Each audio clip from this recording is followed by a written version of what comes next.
When did you realize your mother was failing you? When I was 12, my mom would never leave the house. She locked herself in her studio for days, working on art. She said quiet made her better. I believed her, so I learned to be small and quiet too. We kept the AC off in summer and the heat low in winter to save money. I slept on the floor because my mattress smelled like the damp wall. I wrapped my blanket tight so it felt like someone was holding me. I told myself that meant she trusted me. When I visited friends, I'd cook and clean their whole kitchen before bed, counters wiped, sink empty, even the coins swept from the couch cushions. Their parents would smile and say, "Your mom must be amazing." I'd smile back like a billboard. She is. No one asked why I was so thin. No one asked why sorry was the first word out of my mouth every time I spoke. They just called me polite. Then came the day I thought would fix everything. My mom finally came out of her room after 3 days. I ran to her with my report card, chest buzzing. "Mommy, look, I got all A's." She glanced past it. Her breath smelled like old cigarettes. "That's nice, honey. What day is it?" "Wednesday," I said, all bright, like she'd be proud. Her face went blank. Then the storm hit. No, I thought it was Thursday. I thought the payout was today." She started pacing, hands in her hair, then slammed her fist into the drywall. White dust rained down like snow. She spun toward me, eyes wild, fist lifting like it had a mind of its own. When I walked up to her, she lifted her fist as if she was about to take her anger out on me. So I said quickly, "Mom, I have $20. Her whole body changed. The anger fell off her like a coat. She cupped my cheek, voice sugar sweet. "Sweetheart, you are the kindest girl a mother could ask for." She kissed my forehead, took the bill, walked to the store, came back with a brown paper bag, and shut her door. "Art supplies," she called through the wood. I stood there holding my straight A report card like an idiot. You're probably wondering where the 20 came from. There's this rich kid at school. Mean. Spits on anyone who looks poor. Always waves his lunch money around like it's a trophy. I told myself I wasn't stealing. I was redistributing. I kept track. When he left his bag, when he left his jacket, 20 here, 40 there. Each time, my mom came out a little softer. Each time, she said I was the best thing that ever happened to her. I started to believe it. And like every kid breaking rules, I got cocky. After 3 months, Ms. Lee, the school counselor, called me in. I thought she'd drag me to the principal or call the cops. Instead, she smiled like she had all the time in the world and asked questions that didn't sound like questions. "What's your favorite food?" "Rice with ketchup," I said. "What do you and your mom do for fun?" Sometimes, the day after she gets her check, she does art in her room and I sit by the door and tell her about school. "What time do you go to sleep?" 2 a.m. when she goes quiet. I talked and talked because it felt good to be heard. I didn't notice her eyes filling until she looked down and blinked fast. She stood up. "Wait here, okay?" She handed me a Nintendo Switch. "Play for a bit." I waited. 15 minutes, 30, 2 hours. When the door opened, it wasn't just Miss Lee. 2 police officers and a woman in a navy suit walked in. The woman's voice was careful and soft. "I'm from Child Protective Services. Sweetie, we're going to ride to your house and check on your mom." My stomach dropped. "No, please. She's working on her art. She needs quiet. If we interrupt her,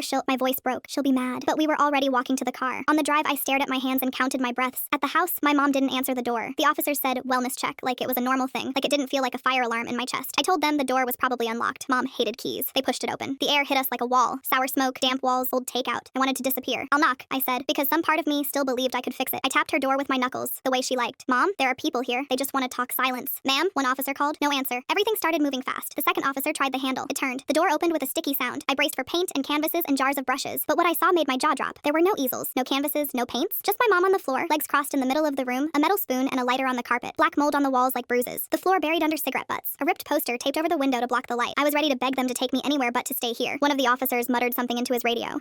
The woman in the navy suit crouched so we were eye level. Her smile looked practiced, like she'd learned it in a training manual. "Sweetheart, why don't you wait with me in the living room, okay?" But I couldn't move. My feet were rooted to the carpet. My mom's head whipped up at last, her eyes glassy and red. "What the hell is this?" she shrieked. She lunged for the door, but the officer stepped between us. "Ma'am, please stay seated," he said firmly. "Get out. You can't be here. This is my home." She grabbed an ashtray and hurled it. It missed, shattering against the wall, glass skittering across the floor. I flinched so hard I nearly fell backward. The social worker put her hand lightly on my shoulder. I wanted to shrug it off, but my muscles wouldn't listen. "Let's give them space," she whispered. Her perfume smelled like dryer sheets. I let her guide me into the living room. I perched on the edge of our broken couch, staring at the crooked family photo on the wall. Me at age 6, my mom with her arm draped around me, her lipstick smeared, but her smile huge. I wanted to climb into that photo and live there instead. From down the hall came the sound of struggle. My mom screaming, things breaking, officers shouting commands. My throat tightened until I thought I'd choke. Then, silence. A few seconds later, the officers emerged, my mom between them in handcuffs. Her wrists looked so small in the metal. Her voice cracked when she saw me. "Baby, I'm sorry! I love you! Don't let them take you! Don't let them—" "Ma'am!" the officer snapped, tugging her forward. She stumbled, her bare feet black with ash. I wanted to run to her, but the social worker's arm came across me like a seatbelt. My mom's words rang in my ears. "I love you. Don't let them take you." But they did. Out the front door, into the back of a police car. The red-blue lights spun across the peeling walls. And just like that, she was gone. The social worker, she finally told me her name was Miss Ramirez, sat beside me on the couch. She kept her voice low, like we were in a library. "You can't stay here tonight. Do you have family nearby? An aunt, uncle, anyone?" I shook my head. My mom always said family was poison. I wasn't even sure if she was lying or not. "Okay," Ms. Ramirez said, her tone like she'd prepared for this answer. "Then we'll find you a safe place." Just for now, safe place sounded like a trick. I stared at the floor. Can I get my stuff?" She nodded. I went to my room. The smell of mildew hit me the second I opened the door. My mattress was on the floor, blanket bunched at the edge. I picked it up, hugged it to my chest, then dropped it again. It smelled like the wall. I grabbed my school backpack and shoved clothes inside. 3 shirts, 2 pairs of jeans, socks that didn't even match. My report card was still crumpled on the floor. I folded it carefully and slid it between my notebooks. In the kitchen, Miss Ramirez was waiting. I caught her eyeing the empty cupboards, the pile of rotting takeout containers in the sink. She didn't say anything, but the silence was heavy. We left through the front door. The porch light was out, the whole street dim except for the strobing of the police car as it pulled away. My mom's voice still echoed in my head, "Don't let them take you." But I climbed into Miss Ramirez's sedan anyway. The ride was quiet. The air smelled like hand sanitizer and old coffee. I pressed my forehead to the window, watching the familiar streets slide by in reverse. The corner store where I used to trade loose change for ramen. The cracked basketball court where kids from school played until the streetlights buzzed on. The alley where stray cats screamed at night. It all blurred together until we pulled onto the highway. "Where are we going?" My voice cracked. "Somewhere safe," she said again. We drove for almost an hour. I lost track of the turns. Finally, she pulled into the driveway of a small house with chipped blue paint and a yard full of overgrown weeds. A single porch light glowed yellow. "This is a foster home," she explained. "Just for tonight. We'll figure out next steps in the morning." The words foster home made my stomach flip. I pictured kids crammed in a room with metal bunks like a juvenile jail. But when the door opened, a tall woman in sweatpants and a messy bun greeted us. She had kind eyes but tired ones too. "You must be Lily," she said gently. "Come on in." Her house smelled like spaghetti sauce and laundry detergent. There were toys scattered on the floor, a dog barking from somewhere in the back. It wasn't perfect, but it was alive. She showed me to a room with 2 beds. A girl about my age sat cross-legged on one, scrolling on her phone. She glanced up, gave me a quick nod, then went back to her screen. "This'll be your bed," the foster mom said, pointing to the empty one. She handed me a folded blanket. "Bathroom's down the hall. If you're hungry, there's food on the stove." I nodded, clutching my backpack to my chest. That night, I lay on the strange bed, staring at the ceiling. The house was loud, pipes groaning, the dog barking again, someone's TV buzzing faintly down the hall. I should have felt safer than I ever had before, but all I could think about was my mom's face as they dragged her out the door. Her words clawed at my brain. "I love you. Don't let them take you." And I couldn't stop wondering if I'd already failed her. The next morning, I woke up to voices in the kitchen. Pots clanging, a child's laugh, the smell of eggs frying. For a second, I thought I was dreaming. Then the strange wallpaper, the second bed, the girl snoring softly beside me, it all came rushing back. I sat up, heart racing. My backpack was still on the floor where I left it. I hugged it like a shield and tiptoed down the hall. The foster mom, her name was Dana, was flipping pancakes at the stove. A little boy, maybe 5, was sitting at the table in superhero pajamas, coloring. The girl from my room, still in her hoodie, scrolled on her phone with earbuds in. Dana spotted me. "Morning, Lily. You hungry?" I wanted to say no, but my stomach growled loud enough to betray me. Dana smiled like she'd won. She set a plate in front of me, pancakes, eggs, even bacon. The colors were so bright they almost hurt my eyes. I picked up the fork. My hands shook. "Don't worry," Dana said softly. "It's just food. Nothing fancy." But to me it felt like the fanciest thing I'd ever seen. I shoveled it in, faster than I meant to. The little boy giggled. "She eats like me!" For a moment it almost felt normal, but then Dana's phone buzzed on the counter. She answered, voice low. I couldn't catch all the words, just pieces. Court date, custody hearing, rehab program. My chest tightened. I knew who the call was about. When she hung up, her eyes flicked to me. "Don't worry about that right now, sweetheart. You just focus on school, okay?" But of course, I worried. That afternoon, Miss Ramirez came to pick me up for school. She drove me in her sedan, trying to make small talk about my favorite subjects, but I barely answered. When we pulled up, I froze. Everyone was staring, kids whispering, pointing. They knew. News spreads fast when cops show up at your house. I kept my head down and walked straight to class. At lunch, I sat alone. My old friends avoided me like I was contagious. Then a shadow fell across the table. It was him, the rich kid, the one I used to steal from. Well, well, he smirked. Guess your junkie mom finally got caught. Heat shot up my neck, my fists clenched around my tray. He leaned closer. Bet you're in foster care now. No wonder you always smelled like mildew. His friends snickered behind him. I wanted to scream, to throw my food in his face, to tell him he was the reason I had money for my mom in the first place. But my throat locked up. Then, out of nowhere, a voice cut in. Leave her alone. It was the girl from my foster home, Jenna. She'd shown up behind him, arms crossed, eyes cold. Who even are you? The rich kid sneered. Someone who'll break your nose if you don't back off, she said flatly. The table went quiet.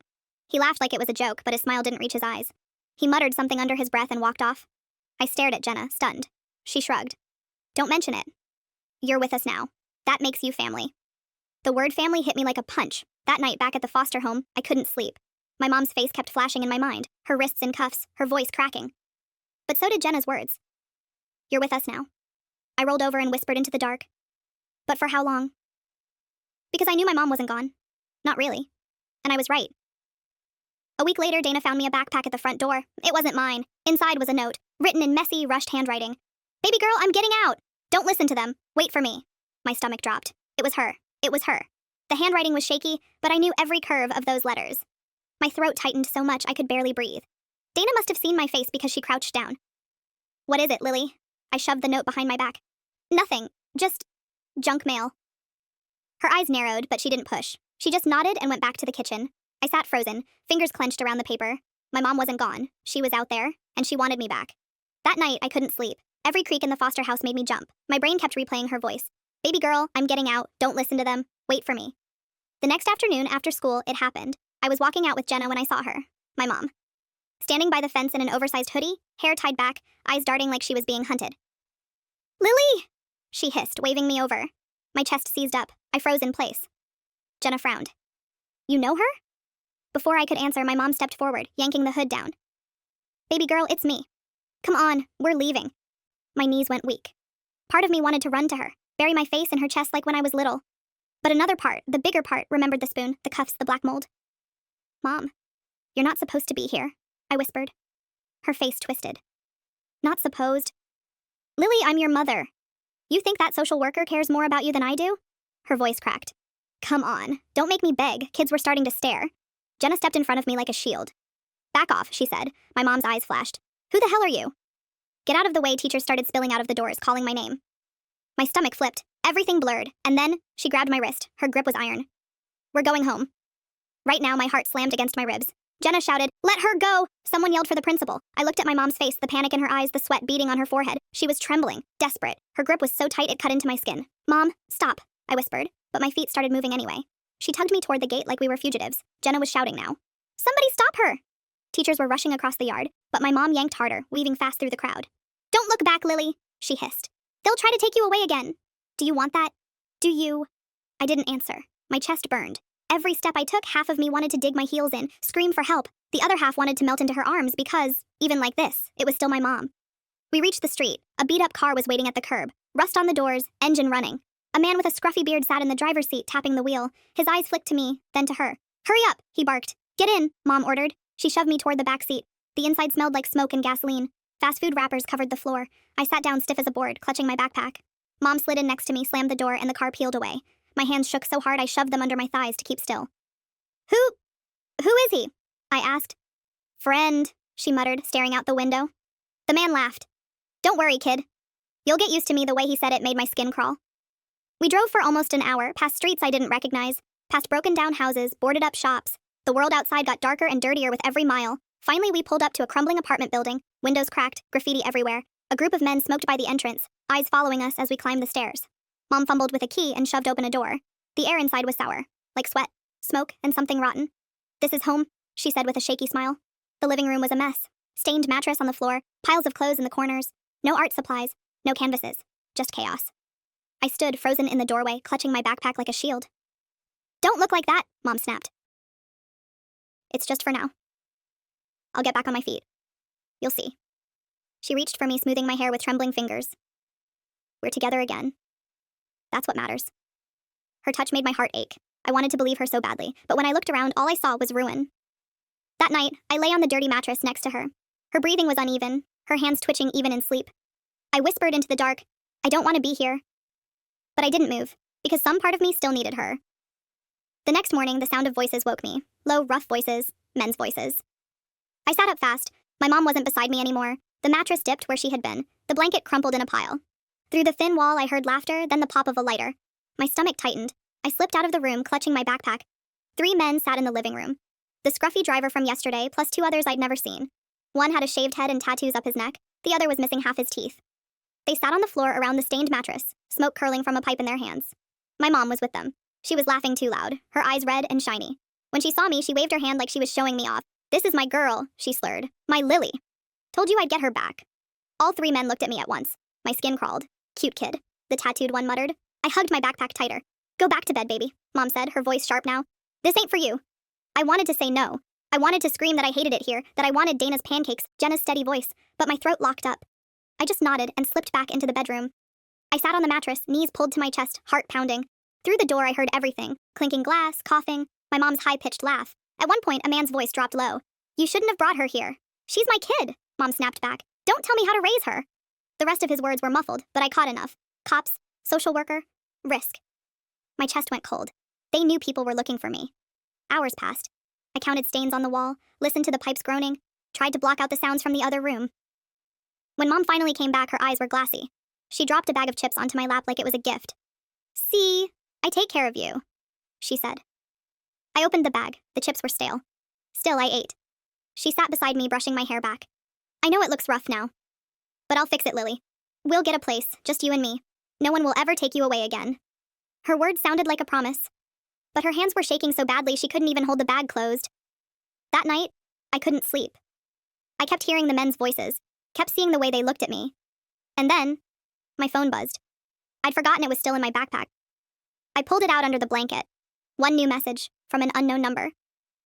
"Lily? It's Miss Ramirez. We're looking for you. You're not in trouble. Please just tell me you're safe."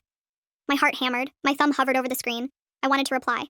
But then I heard footsteps in the hall. My mom's voice. "Who you texting, baby girl?" I shoved the phone under the blanket, face burning. "No one." She narrowed her eyes, then smiled too wide. "Good. Don't let them trick you. They don't care like I do." She kissed my forehead. Her lips tasted like smoke. The next morning, I woke to the smell of cigarettes and fried bologna. The air was thick, sticky. My mom stood at the stove, wearing the same hoodie from yesterday, stirring something in a dented pan. A cigarette dangled from her mouth. Ash kept falling into the food, but she didn't notice. The men were gone. At least for now. Empty bottles littered the floor like trophies after a war. "Morning, baby girl," Mom said too cheerfully. Her voice cracked like she hadn't slept at all. "Made us breakfast." She plopped a slice of greasy bologna onto a plate, then slid it across the counter toward me. I stared at it. The smell turned my stomach. "You're not hungry?" Her eyes narrowed, sharp as glass. I forced myself to pick it up and take a bite.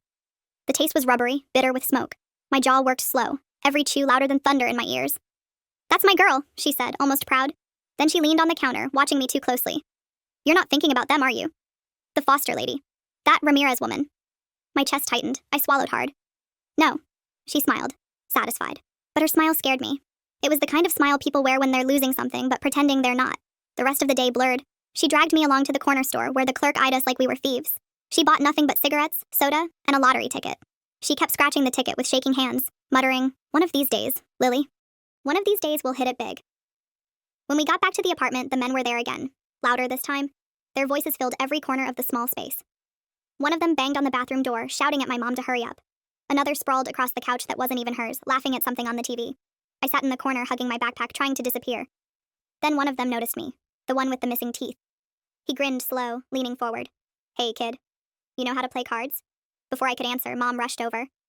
"Back off," she snapped, pushing him lightly in the chest. "She's not your business." His smile faded, replaced by something darker. "Relax, I was just being friendly." Mom's voice shook. "She's mine." "Don't touch her." For a moment, the room went quiet. The men exchanged looks. I couldn't tell if they were mocking her or warning her. Finally, the scruffy driver laughed and cracked open a beer. "Fine. Keep your kid. Just don't bring her around when we're working." My mom's jaw tightened, but she didn't argue. That night, the apartment turned into a storm. Music blasting, men yelling, glass breaking. I hid in the bedroom with a pillow pressed over my ears. My mom came in once, swaying on her feet. She kissed the top of my head, then stumbled out again. Hours later, the door slammed. Silence followed. The men were gone. I finally let the pillow fall. My hands trembled as I reached for my phone under the mattress. I unlocked it, the screen glowing too bright in the dark. Another message from Miss Ramirez. "Lily, please. I know you're scared, but you don't have to stay with her. Just tell me where you are. I'll come myself." My thumb hovered. I wanted to type help. I wanted to tell her about the men, the smoke, the way my mom's hands never stopped shaking. But then I heard my mom's voice from the other room. She was talking to herself, her words broken, desperate. "I can't lose her again. They can't have her. She's all I got." My throat burned. I didn't reply. I turned off the phone, curled into a ball, and cried until my chest hurt. Because I loved her. But I wanted out. And I didn't know how to want both at the same time. That night I barely slept. Every time my eyes shut, I saw the men's faces again. The tattooed neck, the missing teeth, the way they looked at me like I was furniture. When I finally drifted off, it wasn't for long. My mom's voice jolted me awake. She was pacing the living room, whispering into her phone. "She's with me. She's fine. Don't you dare say I can't handle it. Don't you dare." I crept closer to the door, pressing my ear against the wood. "She's my blood," Mom hissed. "I'll take care of her. I just need some time." "No, I said no. Don't come here." Her voice cracked, then dropped low, muffled like she was crying. I pulled back, heart thudding. Who was she talking to? Ramirez? The cops? Someone worse? When I peeked through the crack in the door, I saw her crouched on the mattress, head in her hands. The phone slipped from her fingers. She just rocked back and forth, muttering to herself. I crawled back to bed, curling tight under the blanket, praying she wouldn't come in and see me awake. The next day, I couldn't take it anymore. My phone buzzed during a rare quiet moment. Mom had passed out on the couch. The men weren't around. I pulled it out with shaking hands. Another message from Miss Ramirez. Lily, please, just send me anything. A street sign, a store name, anything. My fingers hovered. My chest pounded so hard it felt like it might crack open. Finally, I typed back 2 words. Corner store. I froze, staring at the screen. Should I hit send? My mom's voice echoed in my head. They don't care like I do. Don't let them trick you. But then I remembered Dana's pancakes. Jenna standing up for me at school. The safe warmth of that foster home, even with the barking dog and the mess. I pressed send. The little bar at the top spun, then the message disappeared into the ether. My stomach dropped. I had actually done it. Seconds later, the 3 dots appeared. She was typing. What's the name of the store? Can you remember? I racked my brain. The sign had been faded, half the letters missing. I'd only glanced at it, but I remembered the red logo, the peeling paint. I typed slowly. King's Market. I think. No reply. The dots blinked, then disappeared. I stuffed the phone back under the mattress, pulse racing. That night the men came again. Louder, meaner. The driver slammed a wad of cash on the table, shouting about someone ripping him off. My mom tried to calm him down, but he shoved her back into the wall. Don't tell me what to do, he barked. I wanted to run out there, to scream at him. But my legs wouldn't move. I just hugged my backpack and prayed. After a while, things quieted. I must have dozed because the next thing I knew, my phone buzzed again. I pulled it out with trembling hands. This time it wasn't a message. It was a call. The name on the screen, unknown number. I knew it was her. I answered, barely whispering. Hello? Lily? Ms. Ramirez's voice was sharp, urgent, but soft at the edges. Are you safe? Where are you? My throat tightened. I glanced toward the door. My mom's laughter echoed faintly from the living room. I don't know, I whispered. It's far. We drove a long time. There's this market. King's Market, that's all I remember. She sucked in a breath. That's good, Lily. That helps. Can you see any street names, anything outside? I can't go out there, I stammered. The men! Her voice sharpened. What men? Before I could answer, footsteps thudded down the hall. I panicked and hung up, shoving the phone under the mattress just as the door creaked open. My mom leaned in, eyes glazed. Who were you talking to? My heart stopped. No one. Just talking to myself? She stared at me for a long time, her face unreadable. Then she smiled, wide and shaky. Don't lie to me, baby girl. You know I can always tell. She stepped inside, brushing my hair back with trembling fingers. They'll try to take you from me. Don't let them. Promise me. My throat felt like it was closing. I promise. The morning after that call, I couldn't get out of bed.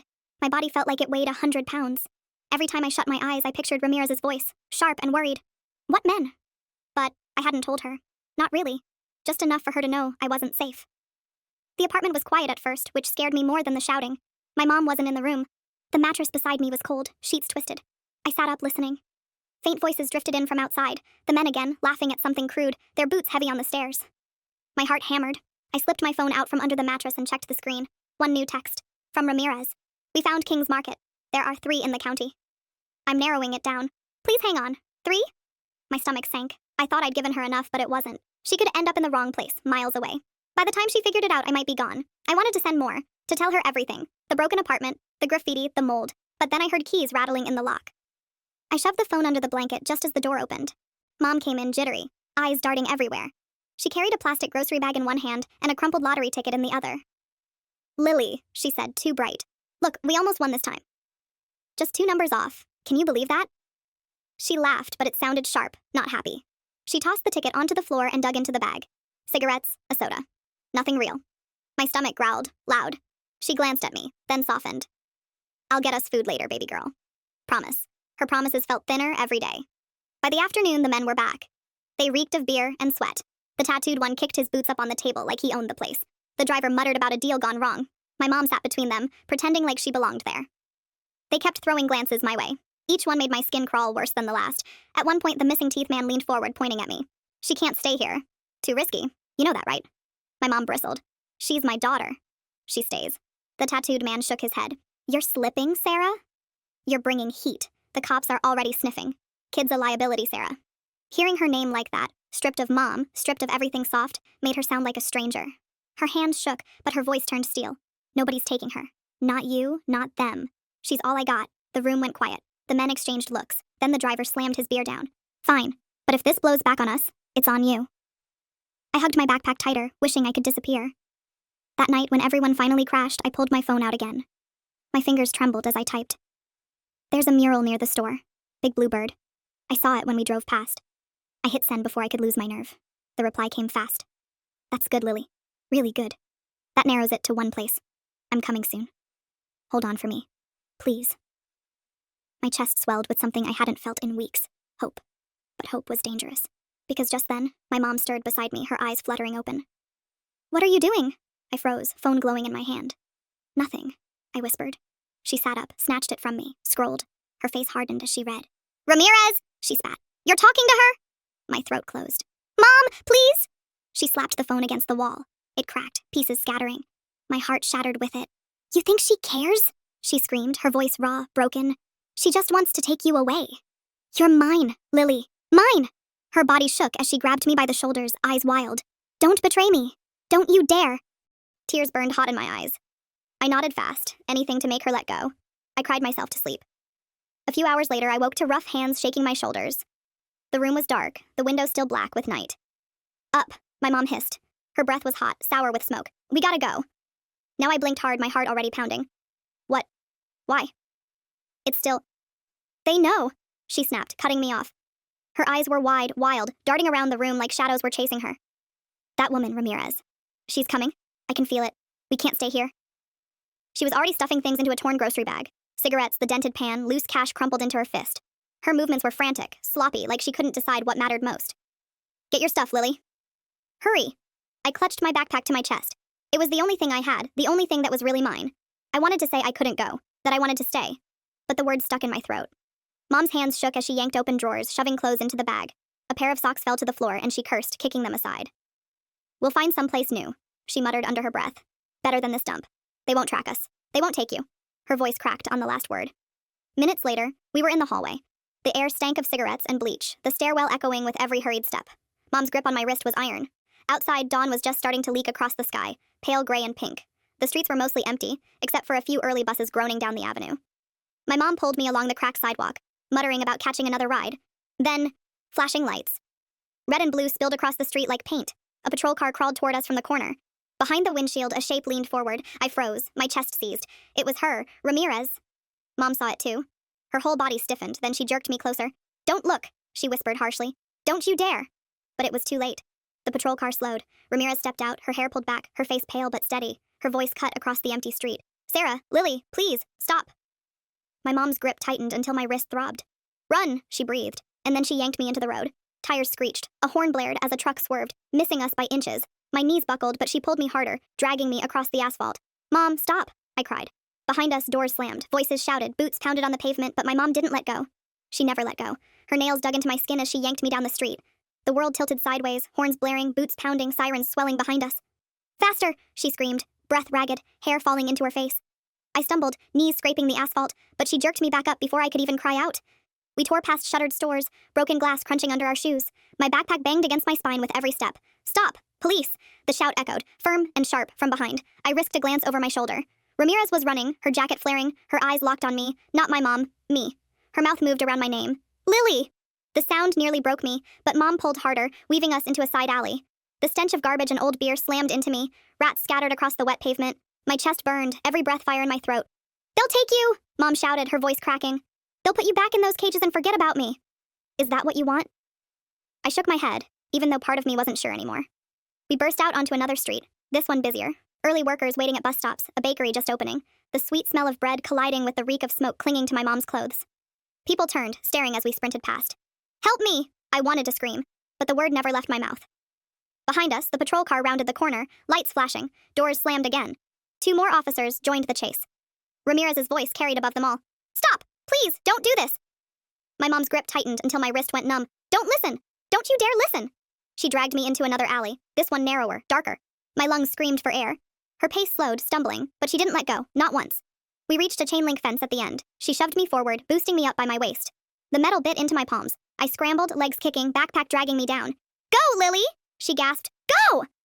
I froze at the top, staring down. Her face was flushed, desperate, streaked with sweat. Behind her, footsteps pounded closer and closer. Mom, we can't... Go! She screamed, raw and guttural. Don't let them take you.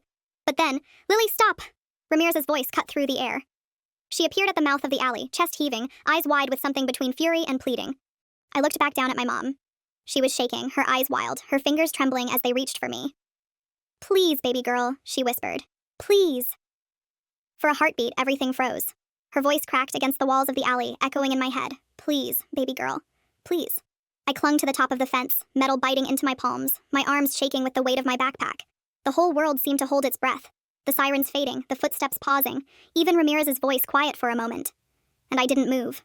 I didn't go. Lily! My mom's voice split open, raw and desperate. Her fingers reached for my ankle, trembling. Come with me. Don't leave me like this. Tears blurred my vision, hot streaks running down my cheeks. I shook my head. My throat was too tight to say anything. Behind her, the officers closed in. Ramirez's voice rang sharp now. Stop! It's over! My mom spun, her body tense, her arm flinging out like a cornered animal. No! She's mine! She's all I've got! The cops slowed, hands raised. One of them murmured something into a radio. The air smelled like sweat, like fear. She turned back to me, and her eyes, God, I'll never forget them. Wide, bloodshot, glistening with tears she wouldn't let fall. Why are you doing this to me? She begged. Her voice broke into pieces. Why, Lily, don't you love me? Don't you know I'll die without you? My heart cracked down the middle. I do love you, I whispered, barely audible over the noise. But I can't. The words tore out of me like glass. She screamed then, high and raw, the kind of scream that cuts right through your bones. No, don't you say that! Don't you leave me! The officers surged forward. Ramirez was faster. She slipped between them, her voice firm but shaking. Sarah, listen to me. Let her go, please. You're hurting her, but my mom wasn't listening. She lunged for the fence, grabbing my leg, her nails digging through the fabric of my jeans. Don't go! Don't you dare leave me, Lily! Please! I sobbed, kicking free without meaning to. My sneaker slipped from her grip. Her face twisted as if I'd stabbed her straight through the chest. And then the cops moved in. They grabbed her arms, twisting them behind her back. She thrashed, screamed, her knees buckling. No! No, don't take me! Don't take me from her! Her voice cracked into a howl. Lily! Baby girl, please, just let me hold her, just let me hold her! Ramirez reached me first. She lifted me off the fence, pulling me down onto the ground and into her arms. I collapsed against her chest, sobbing so hard I couldn't breathe. Her coat smelled like coffee and laundry detergent, clean and safe, the opposite of smoke and sweat. Behind us, my mom kept screaming, her voice shredding with each word. Please, don't do this. Don't take her from me. Lily, tell them you want me. Tell them. Her eyes locked on mine, even as the cuffs clicked around her wrists. She crumpled to the pavement, knees scraping concrete, her hair falling into her face. Why, Lily? She choked out, tears finally spilling. Why did you do this to me? I buried my face deeper into Ramirez's coat, shaking my head over and over, because I couldn't answer, because there was no answer that wouldn't kill me. The last thing I saw as Ramirez carried me away was my mom on her knees, screaming my name into the morning air, her voice breaking like glass until it finally cracked into silence. That was 2 months ago. 2 months since the alley. 2 months since her screams carved themselves into my chest.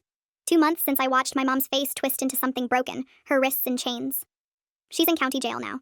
The judge gave her 18 months, possession, resisting arrest, endangering a minor. That's what they called it. Endangering a minor. Like I was just another box on a form. When I heard the words in the courtroom, my stomach dropped so low I thought I might throw up. My mom stood there in her orange jumpsuit, swaying like the ground was uneven. She didn't look at me until the bailiff let her out. Then her eyes snapped up, wild and glassy, and her lips moved around my name. No sound came out. Just Lily. I wanted to run to her. I wanted to disappear. I did nothing. Now I'm back at Dana's house. The wallpaper still peels in the hallway. The little boy still eats his cereal too loud in the mornings. Jenna still hogs the bathroom mirror before school. It should feel normal, safe. And sometimes it almost does. Like yesterday, when Jenna and I walked to school together. She shoved her earbuds in my hand, telling me I had to hear the song she was obsessed with. When I laughed, really laughed, it startled me. It felt like using muscles I'd forgotten I had. At school, people stopped whispering about me. Some even sit with me at lunch now. But I stick close to Jenna. She doesn't ask too many questions. She doesn't pity me. She just stays. And that's more than enough. But nights are harder. Nights are when the silence gets loud.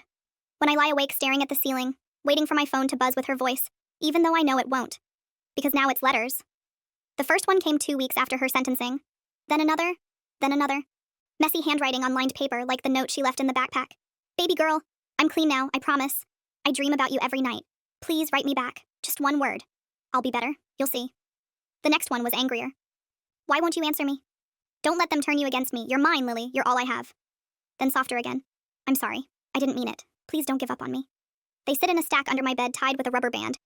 I read them sometimes in the dark when I can't stop missing her smell, her laugh, the way she used to hum when she painted. But I don't write back. I can't. Not yet. Because I don't know what I'd say. Because part of me still wants to run to her and the other part is terrified of what would happen if I did. So I stay here. With Dana. With Jenna. With the little boy who giggles when milk spills down his chin. And I wait. Not for her. Not exactly. Not for the letters either. I wait for the day I'll know which part of me wins. The part that still wants her love. Or the part that knows love isn't always enough. And until then, I just keep breathing. One day at a time.